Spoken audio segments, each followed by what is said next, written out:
வணக்கம்.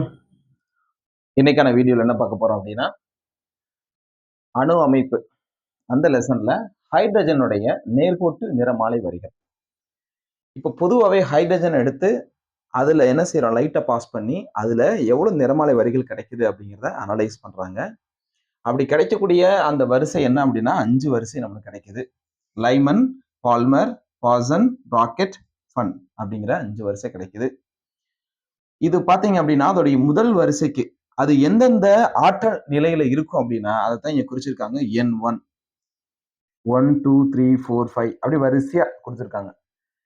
அப்புறம் எலக்ட்ரான்கள் வந்து எந்த ஆற்றல் நிலையிலிருந்து இந்தந்த வரிசைக்கான நிலைக்கு வரலாம் அப்படின்னா அதோடைய முதல் வரிசையா கொடுத்துருக்கூடியது பாருங்களேன். இப்ப லைமன்னா அது ஒண்ணுதான் அதோடைய ஆற்றல் நிலைன்னா அதோடைய முதல் வரிசை ஃபர்ஸ்ட் எலக்ட்ரான் எங்க இருந்து ஜம்ப் பண்ணலாம்னா 2வது வரிசையில இருந்து ஜம்ப் பண்ணலாம், 3ல இருந்து வரலாம், 4ல இருந்து அப்படியே போகலாம். அப்ப முதல் வரிசைங்கிறது என்ன? 2 இதுல. கடைசி வரிசைனா இன்ஃபினிட்டிவ், முடிவிலா நிலையில இருந்து கூட என்ன செய்யலாமா அந்த 1 அப்படிங்கிற நிலைக்கு வரலாம் அப்படிங்கிறாங்க. அப்ப எலக்ட்ரான்கள் ஒரு ஆற்றல் நிலையிலிருந்து இன்னொரு ஆற்றல் நிலைக்கு என்ன செய்யும்? இடப்பெயர்ச்சி அடையும். அப்படி இடப்பெயர்ச்சி அடையும் போது அது ஆற்றலை என்ன செய்யுது? வெளியில தள்ளுது. அதைத்தான் நம்ம வந்து என்ன செய்யறோம்? நம்ம ஆற்றலா நம்ம படிக்கிறோம். அந்த ஆற்றல் என்ன அமைப்புல கிடைக்கும் அப்படின்னா நிறமாலை வரிகளாக கிடைக்கும். நம்ம ஆல்ரெடி படிச்சிருப்போம். நம்ம காமா ரே, அப்புறம் எக்ஸ் ரே, அப்புறம் அல்ட்ரா வயலட்டு, அப்புறம் விசிபிள் ரிஜியன் இதெல்லாம் படிச்சிருக்கோம் இல்லையா?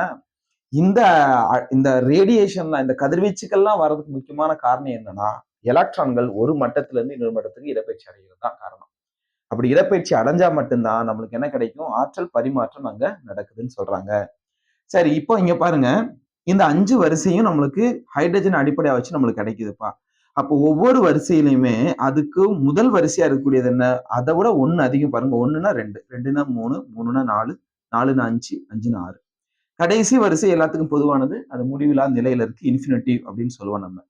இப்ப இந்த ஒரு கான்செப்ட்ல இருந்து எப்படி உனக்கு சம் கேட்கலாம்? அதுக்கு பேசிக்கான ஃபார்முலாஸ் என்ன நம்ம பயன்படுத்த போறோம் அப்படிங்கிறத பார்க்க போறோம். இங்க 3 ஃபார்முலா நம்ம கிளியரா ஞாபகம் வச்சுக்கணும். 1, அவங்க கொடுக்கக்கூடிய கொஸ்டின்ல n அப்படிங்கிற ஏதோ ஒரு நிலையிலிருந்து முதல் நிலைக்கு வரும்போது, முதல் ஆற்றல் நிலை லைமன் வரிசைக்கு வரும்போது அதிகபட்ச நிறமாலை வரிகளை நீ கணக்கீடு செய்யணும்னா நீங்க ஃபார்முலா என்ன எடுத்துக்கலாம்? n into n minus 1/2 formula. ஏதாவது ஒரு ஆற்றல் நிலையில கொடுப்பாங்க. அது முதல் நிலைக்கு வரும் 1 அப்படிங்கிற ஆற்றல் நிலைக்கு வரும்போது எத்தனை நிறமாலை வரிகள் கிடைக்கும், எத்தனை லைன்ஸ் கிடைக்கும் அப்படிங்கிறத இந்த ஃபார்முலா மூலியமா நம்ம கணக்கீடு செஞ்சுக்கலாம். அடுத்து பாருங்க, N2 அப்புறம் N1 2 ஆற்றல் நிலை கொடுத்துருவாங்க. 2ல இருந்து 1க்கு இல்லைன்னா 3ல இருந்து 2க்கு இல்லைன்னா 5ல இருந்து 3க்கு இந்த மாதிரி 2 ஆற்றல் நிலைகளை கொடுத்துருவாங்க. அப்படி ஆற்றல் நிலை வரும்போது அதுல அதிகபட்ச நிறமாலை வரிகளை கணக்கீடு செய்யணும்னா அதுக்கான ஃபார்முலா என்ன? N2 மைனஸ் N1 அப்புறம் into N2 minus N1 plus 1 bracket பண்ணிருக்கோம் ஹோல் தி டிவைடட் பை 2. ஓகேங்களா? இந்த ஃபார்முலா என்ன செஞ்சுக்கலாம்? நம்ம யூஸ் பண்ணிக்கலாம்.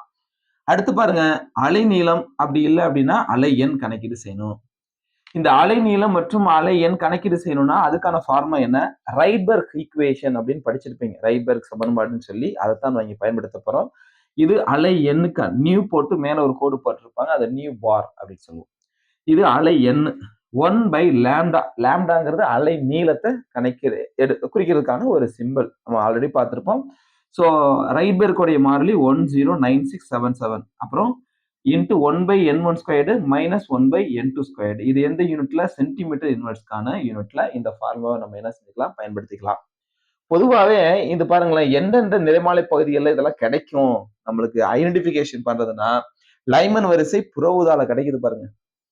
பால்மர் வரிசை பாத்தீங்கன்னா கட்புலனாகும் கதிர்கள்ல, விப்சியார்னு சொல்லக்கூடிய இதுல பாத்தீங்களா, இதுலதான் நம்மளுக்கு கண்ணுக்கு தெரியும். அப்ப கலர்ஸா நம்மளுக்கு தெரியும். பால்மர் வரிசை நம்மளுக்கு கலரா தெரியக்கூடிய வரிசை. அப்புறம் பாசன், பிராக்கெட், ஃபன் வரிசை எல்லாமே அகச்சிகப்புல இருக்கக்கூடியது. இதுல அகச்சிகப்புல வேற வேற அலை நீளத்துல கூட என்ன செய்யாது? கிடைக்க ஆரம்பிக்கும். பொதுவாவே கட்புலனாகும் பகுதியில இருந்து இந்த கதிர்வீச்சுகள் இடப்பெயர்ச்சி அடையும் போது அதுல கலர் கேட்கறதுக்கு வாய்ப்பு இருக்கு. தோராயமா நம்ம அதுல உடைய நானோமீட்டர் இங்க பாருங்க, விப்சியார்னு போட்டிருக்கோம். Violet, indigo, blue, green, yellow, orange, red இதைத்தான் குறிக்கும். இந்த 400ங்கிறது நானோமீட்டர் யூனிட்ல கொடுத்துருக்கேன். 750 வரைக்கும் நானோமீட்டர் யூனிட் தான். ஒரு தோராயமான இந்த மதிப்பை நீங்க ஞாபகம் வச்சுக்கணும். அப்ப 400ல இருந்து 500க்குள்ள இருந்துச்சுன்னா இந்த மதிப்பை பாருங்க. வயலட் இருக்கலாம், இண்டிகோ இருக்கலாம், ப்ளூ இருக்கலாம். 500ல இருந்து 600க்குள்ள இருந்துச்சுன்னா கிரீன் இல்லைன்னா எல்லோ இருக்கலாம். 600ல இருந்து 750 750 வரைக்கும் இருந்துச்சுன்னா ஆரஞ்சு இருக்கலாம், ரெட் இருக்கலாம். இது கொஞ்சம் ஞாபகம் வச்சுக்கணும். ஏன்னா கிடைக்கக்கூடிய இந்த ஆள்நீள மதிப்பு என்ன மதிப்பு வருதோ, தோராயமான ஒரு மதிப்பு வரும் இல்லையா, அதை வச்சு நம்ம எந்த கலர் இருக்கும் அப்படின்னு கூட கொஸ்டினை ரைஸ் பண்ணலாம். ஓகேங்களா? ஸோ அப்போ இது ஹைட்ரஜனுக்கான நேர்கோட்டு நிறமாலை வரிக்கான கான்செப்ட். இதுல கூடிய இந்த 3 ஃபார்முலாவும் நல்லா தெளிவா ஞாபகம் வச்சுக்கோங்க. ஸோ இதுல இருந்து நம்ம அடுத்த கிளாஸ்ல சம் பார்க்கலாம். ஓகேங்களா? தேங்க்யூ.